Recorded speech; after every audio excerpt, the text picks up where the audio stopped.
Oh. Hello and welcome back to CAS Inspire. This session is called CAS Inspire, Top Tips to Support Students with GCSE CS Revision. My name's Suzanne Cray and I'm the host for this session. I'm also joined by my colleague Leah Batstone, who will be moderating today's session and bringing your questions to today's panel, if time allows. All attendees today are in listen-only mode. If you're using social media today, the hashtag for the event is hashtag CAS Inspire. So without further ado, I'm delighted to introduce today this afternoon's guests, Craig and Dave. Most famous for their YouTube channel supporting a flipped classroom, Craig and Dave are practicing teachers at Stroud High School in Gloucestershire. With combined classroom experience of over 40 years, Craig and Dave's roles have included senior leadership, head of department, master teacher, leading initial teacher training at the University of Gloucestershire, and delivering pedagogical talks at national conferences. They supply teaching resources for computer science to over 50,000 students and teachers. So I will hand over to Craig and Dave for today's session. Thank you. That's great. Thank you very much. It's great to be with you all, and especially to share our thoughts on revision with the teaching community. We always caveat these sort of presentations by saying, look, we're just teachers. We don't have any more knowledge than anybody else, really. What we've got is lots of experience of getting cohorts through examinations, and we've been doing it for many, many years, as was suggested.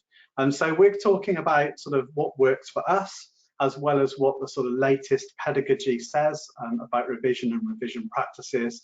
So please take it or leave it what we say, and I'm sure that there will be some discussion about the relative merits of some of our thoughts.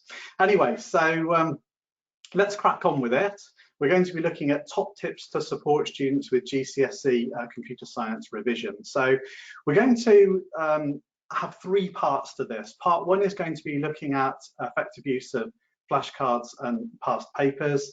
And part two, which we weren't expecting to do, because this is supposed to be only be a 5 or 10 minute presentation, but it's been expanded out as we're now the only guest speakers. We're going to talk about some of our experiences and the pedagogy of best practice with revision. And then we're going to hopefully have some questions that we can answer as well. So effective use of flashcards and past papers. Craig, you're going to lead this bit. I'll hand it over to you. Yeah, so we're going to start off. We're just going to take two common approaches that we know loads of students and teachers do, which is getting students to use flashcards and getting students to use past papers. And these are both valid, but looking at ways we can get the most out of them. So we're talking about here traditional flashcards, and these techniques are going to work whether it's a deck of cards that you've gone and bought, whether it's a set of index cards your students created themselves. So either approach, but what we're looking at is how to get more out of it than just having a pack of revision cards.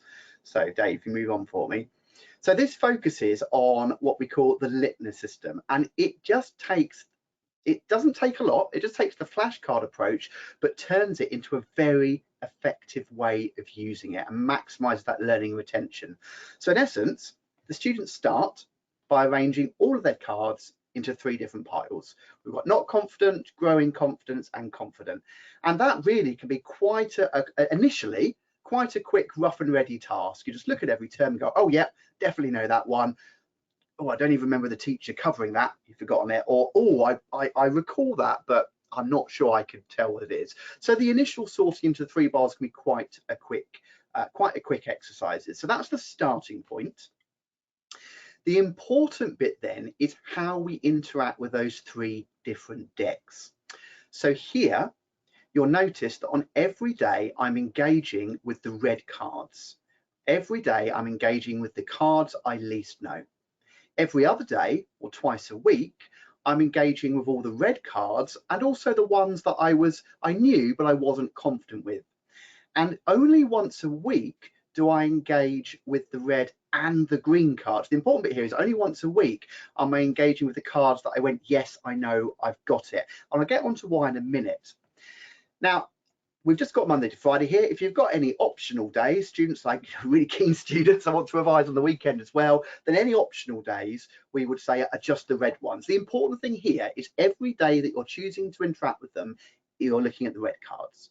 It's a couple of times a week with spacing in between that you're interacting with the red and orange, and only once a week we're interacting with the green cards. They're the ones that the students know and are confident at. So if you move on to the next one for me, Dave. Now, the importance here is on any given day, you are only promoting or relegating cards between two adjacent decks. So if I'm on a Tuesday and I'm looking at all my red and orange cards, I look at an orange card, a flash card, and I go, yeah, nailed it, got it. Then I move it up one space to the green deck. If I look at it and go, no, totally got that wrong, I move it down to the red deck. What we don't do, for example, though, is look at a card, a red card, say you've got it, and move it all the way to the green deck or vice versa. Now, ideally here, what we're promoting and what we're hoping over time is the number of cards in the red and the orange deck decreases and the number of cards in the green deck increases. What's really important here, though, is you'll notice with this system, even if you've got a concept and you know it, you're returning to it at least once every week. And this is one of the important things that turns a passive use of flashcards into something much more useful, because it's this idea that just because we've got something right doesn't mean we'll remember it weeks or even months from now. So this idea of we do this regular and often with the red cards, orange every other, green once a week, but let's say a week goes by, I come back to my green cards, I'm like, oh, I've got that a little wrong now, actually. I haven't quite remembered that. Then it's that physical notion of moving that down one to orange cards. So now it'll appear twice next week. So this idea of spaced learning, coming back to stuff, beating the forgetting curve, which is something we're going to be talking about later. But it's a very simple way of turning what can be quite, I guess, quite a low impact use of flashcards into something much more high impact. Now, on that note, excellent, on that note, we can talk here about passive, or what we call reflective use of flashcards, and active or interactive use. So we've got a typical flashcard here, a term on the front, central processing unit, and a nice, simple, succinct definition on the back, decodes and executes instructions. So when we talk about passive or reflective, this is sort of a student, they look at the card, they pick up the card and go, CPU. And they turn it over and they read the definition and say, yeah, I kind of knew that one. We can suddenly turn that into a much more active form of revision simply by saying to the student, right, look at the front of the card, CPU. Now, before you turn it over, define that term. Do it in your head, or ideally, write it down on a piece of paper. And once they've got the definition, then turn the card over. Right, what is what I've got written compared to what's on the back of this card? And again, it's such a simple way of turning a kind of very passive mode of using flashcards into a much more active and interactive one. So two little simple tips there, using the idea of this Litmus system, moving cards between confident and less confident decks, returning at least once a week to even the cards you got right, and being more interactive with your flashcards is a great way of sort of maximizing the use of flashcards. And it can suddenly turn a revision process to be quite daunting to students. I've got all these flashcards, I'll just revise these because I think I'm weakest. It suddenly turns it into a much more meaningful exercise. They get more out of it, and the revision becomes a lot more purposeful. So that's our little sort of top tip for flashcards. I think, Dave, you're going to talk about past papers now a little bit. Yeah, I am, absolutely. Yeah, I mean, everyone's familiar with flashcards. They're you know, a very common concept, but often we don't think about the best use of them. And the Litmus system is definitely a way of getting better use out of your flashcards. The other interesting consideration with flashcards before we move on is who should write the flashcards. And you know, traditionally we'd have said, oh, students should prepare their own flashcards because it's part of that revision process that you take the knowledge that you've learned, you distill it and consolidate it down into the raw facts that you need to know, and you put those on the card. And then you use those as part of your revision process. And you know, to a certain extent, there's nothing wrong with that, because again, you're putting that knowledge through your eyes, through your brain, back through your hands again, and that's always a good thing. However, where it falls down is if a student doesn't have a comprehensive deck of cards, that can be a problem, or maybe they have too many cards, in which case the Litmus system is going to become a little bit cumbersome, or perhaps they haven't actually accurately recorded what's important. And of course, then they end up revising the things that they're not going to get examined on, and the base core knowledge that they actually need to know. And worse still, they might have some inaccuracies in there. And of course, then they're just going to be, revising the wrong things completely. So it's always a little bit risky to just say to students, oh, create a deck of flashcards, use the Litmus system, unless you're going to moderate those cards in some way. So Craig and I actually prefer to give our students the cards, because we know then they have exactly the body of knowledge that they need to revise from, rather than relying on the students doing that process and getting it right. So there we go. Right, let's move on and talk about past papers then. So again, we're all very familiar with past papers. We know how to use them with students, but I just want to highlight a few things. The first is that mark schemes and engaging with mark schemes is just as important as the past paper itself. So if all you ever do is give out students, questions, and then you take them in and you mark them, that has value, but it's often not as valuable as the student themselves engaging with the mark scheme and having to have those questions in their own mind about, does my answer match and reflect what's in the mark scheme? Did I need to be more succinct? Did I need to be more precise? Did I need to be more accurate? So getting the students really engaging with the mark schemes as an active part of the process is a really good thing. And that's not about a teacher being lazy. That's about the teacher doing what's best for the students and getting them to mark their own work. And of course, peer marking is an extension of that. And it's incredibly powerful to give another student the questions and answers that another student has answered, because they start to see things from this examiner perspective. And that is actually quite a difficult task if you think about it. How many times have you looked at a mark scheme, looked at an answer that a student has given you and thought, oh, is that 2 marks? Is that 3 marks? Have they been precise enough about that? Have they used the correct terminology? And you want that whole kind of thought process that you're engaging with as a teacher. You want the students to be engaging with that as well. And in a sense, it doesn't really matter how accurate they are at marking their peers' work. It doesn't really matter if they gave them 2 marks or 3 marks and they should have given them 4 marks. What's important here is not the mark itself, but the process that they went through and that thought that they had to come to a conclusion about how accurate they thought that answer was, and it informs them when they go to then answer questions themselves in the future. So don't underestimate the power of peer marking. It's really, really valuable. Of course, there are the usual tips and techniques, aren't there? Like, read the question, make sure you know how many marks are available, and those kinds of things. And of course, the command words, making sure that you know when a question says explain, what explain really means for your exam board, because they publish lists of these command words, and they're quite insightful in terms of exactly how a student should structure their answer. And of course, you've also got assessment objectives as well. So you've got AO1, AO2, AO3 in terms of knowledge and understanding, application of that knowledge and evaluation as well. And it's too easy with longer answer questions just to overlook that and look for the actual facts and tick the facts rather than thinking about how they should be structuring that answer. And they need plenty of practice with this. And so as a basic framework, they should be thinking about what, how, and why. So what are the facts? How do I apply them to this particular scenario? And why is what I'm saying important? How does it make a difference? So what, how, why is a very simple framework for them to take for those longer answer questions.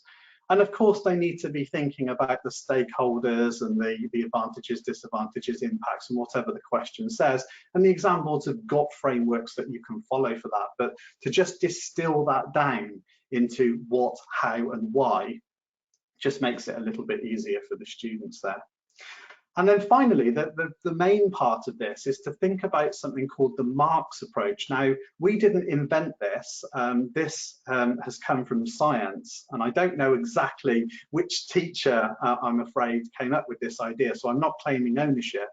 But I do think this is a very, very good way of approaching past papers. So the idea is that the students do the past paper. It gets marked either by themselves or by the teacher or by a peer, and then they need to go back through the past paper question by question, reviewing their answer again. And students already do this, you know, they're very familiar with getting their paper back, having a look at their answers, having a look at their marks, and then, you know, arguing the toss with you, which is what my students do. Oh, sir, you only gave me 3 and I should have got 4. I said this and you didn't mark that. And of course, that's part of the process as well, because the whole examination system is only 75% accurate, so they have to build in a little bit of human error there. But what they should be doing is looking back at all the questions that they didn't get full marks for.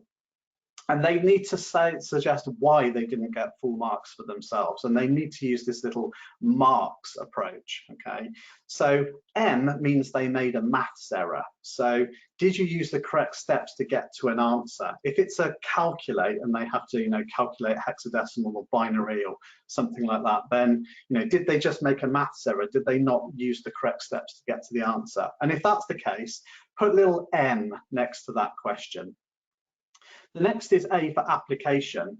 Did they use points that are relevant to the scenario? And this is a classic mistake that a lot of students make all the time. They know the facts, but they don't apply them properly to the scenario and the context that they're given. And so if they lost marks because they didn't have enough examples, they didn't have the context right, then they should mark that with an A. Then R is read the question carefully. Did they just not answer the question they were asked? In which case they need to read the question more carefully, obviously. So they put a little R next to that question. K is then knowledge. Did they forget something? Do they need to learn something? Did they just leave it blank, which is the worst thing a student can obviously do, and we want to encourage them never to leave an answer blank. Just have a guess, even if you're not sure. But a K is knowledge. If they didn't get full marks because they forgot something or they need to learn something new, mark that with a K. S is then statements. So did they give the correct number of answers? If it's a 4-mark question, they should probably be making 4 points most of the time.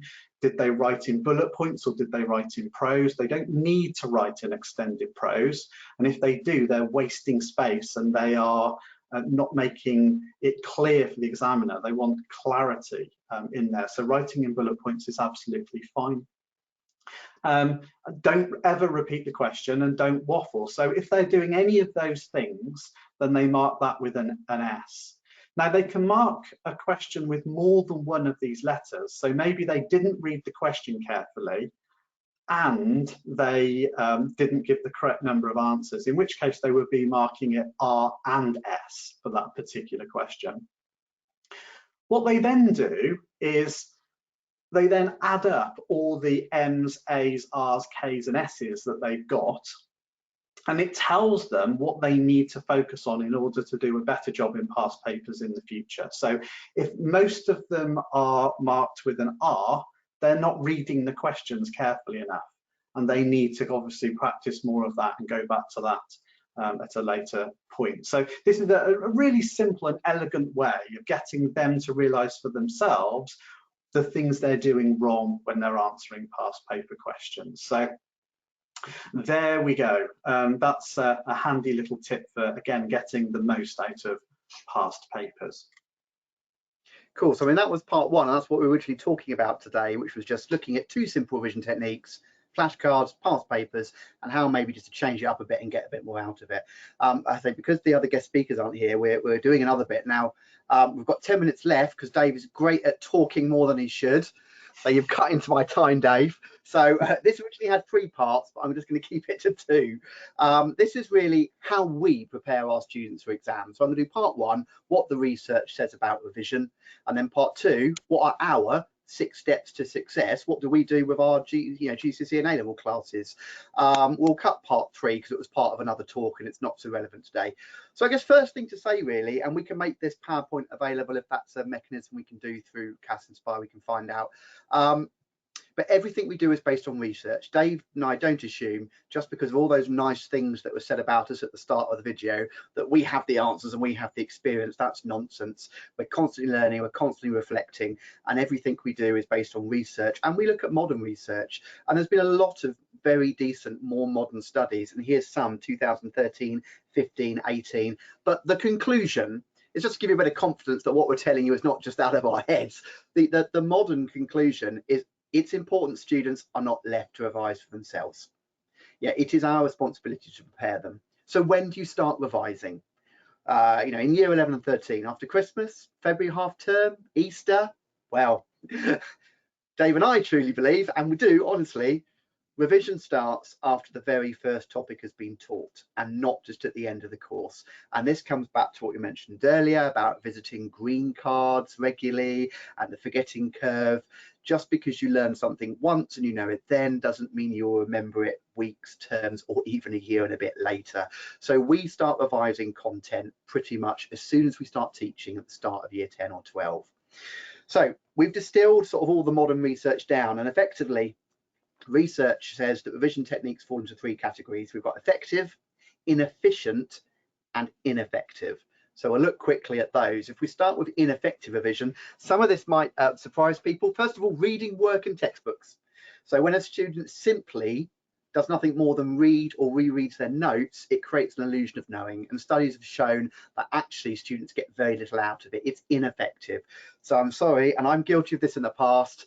You buy a bunch of glossy revision books for $5.99 each. You give one out to each student, send them away, job's done. It's not enough. Secondly, another surprising one to me, and again, I've been guilty of this in the past, highlighters. It's not that they're not useful, but it's surprisingly inefficient. It does very little to boost performance, and it can actually hurt performance of those higher end students when they're doing marking that makes links and inferences. They become into a pattern of just highlighting everything because everything's important. So both of those pretty much proven today to be ineffective. Now, then we move on to inefficient. It's not that they aren't good revision techniques, it's that they are just more efficient ones they could be doing. So a big one is making notes. The process of effectively summarizing notes actually requires extensive training. And this is what Dave was saying. Do you get them to make their own flashcards based off their notes? So it can be quite an inefficient process. It does have some impact, but there are definite skills in summarizing. Now, students who are taught well at it become more efficient.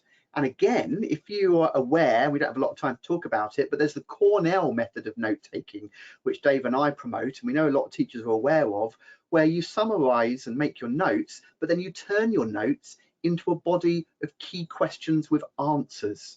As soon as you do that, it becomes more effective. But general note taking is actually, research proven, quite inefficient. And finally, any of the efficient techniques we're about to show you, done with friends. And this flies in the face of what we've all done. I've stood up there again at revision evenings and stuff, or told to my class, get together with some friends, make revision fun. But they're no different to us adults. We get together, we drift off topic, and research has shown that a lot of the efficient techniques, as soon as they're done with groups, become a lot more inefficient. So that's ineffective and inefficient. Of course, what's important then is effective. That's what you really want to know. And there's overwhelming amounts of evidence on this now, and more coming out all the time. So the first is spaced practice, attempting to retrieve knowledge frequently. This gets this idea of beating the forgetting curve. When you know something when you've learned it, you can be assessed on it as soon as you've learned it, but that's a snapshot of your performance at that moment in time. That is not proof of your knowledge or proof of your ability to attain that knowledge months later. So the idea of coming back to content regularly and often, that's why the Litmus System of Flashcard works well. We're visiting green card once a week. So it's not a case of learn something, forget. So spaced practice, overwhelmingly being proved to be successful.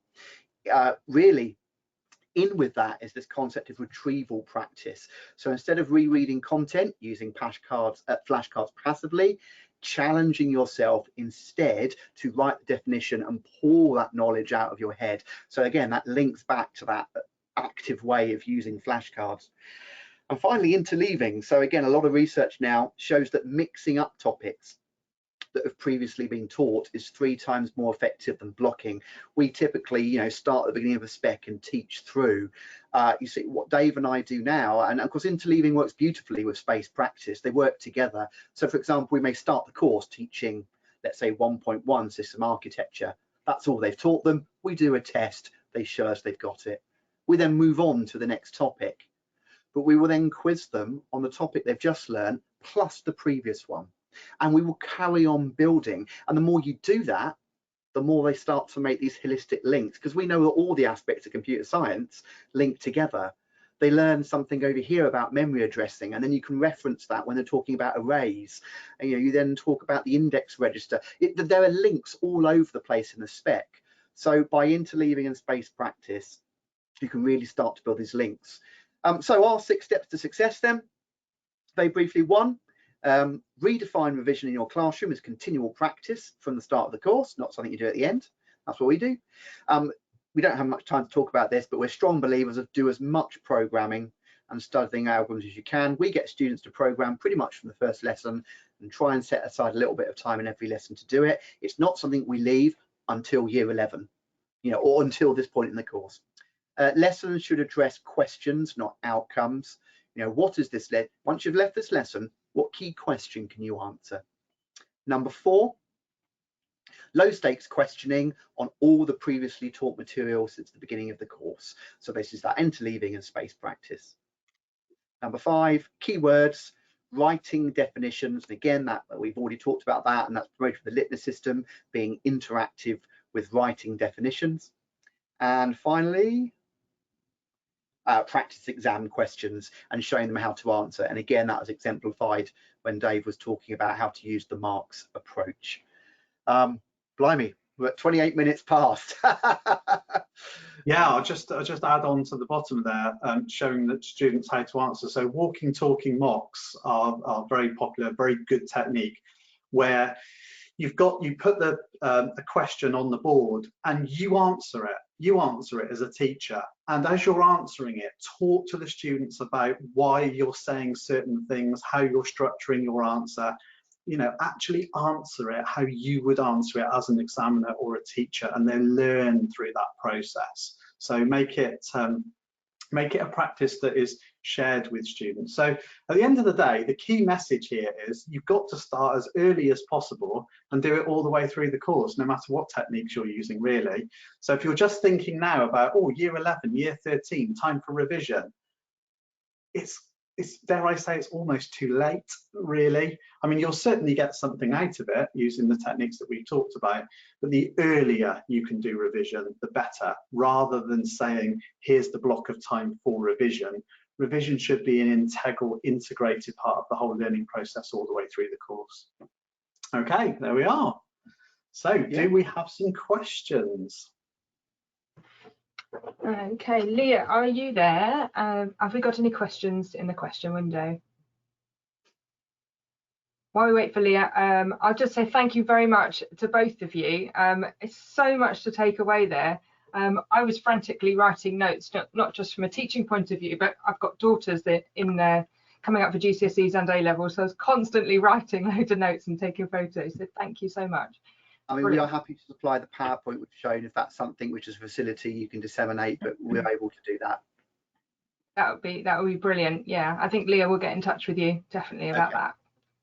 Leah. Yes, absolutely. So we don't have anything in the question box at the moment. Obviously, time has gone very, very quickly. That was very informative, even for me. But if anyone viewing does have any questions, please feel free to send them through to the Conference School inbox, and then I can make sure that Craig and Dave do respond to those for you, and I can have the slides given as well on request if you would like them. Brilliant. Fabulous. Okay, so what we'll do then, we'll bring today's session to a close. Thank you once again to our presenters, Craig and Dave, and thank you for stepping it up today, as we had a couple of people that couldn't make it, but yeah, thank you, all useful stuff, amazing. And thank you very much to you as the audience as well for joining us today. Please can I encourage you to share your personal highlights from today's session via social media and the CAS website using that hashtag again, CAS Inspire. At the end of this webinar, a short survey will appear on screen, and we'd be grateful if you would take a minute just to complete that survey with your thoughts. Please continue to spread the word about CAS Inspire. We're hosting further sessions all the way through 2022. Next Wednesday at 4 o'clock, our next secondary CAS Inspire session is all about using computing competitions to infuse and inspire. So thank you once again to everybody for joining us today, and we hope to see you next time. Bye for now. Bye.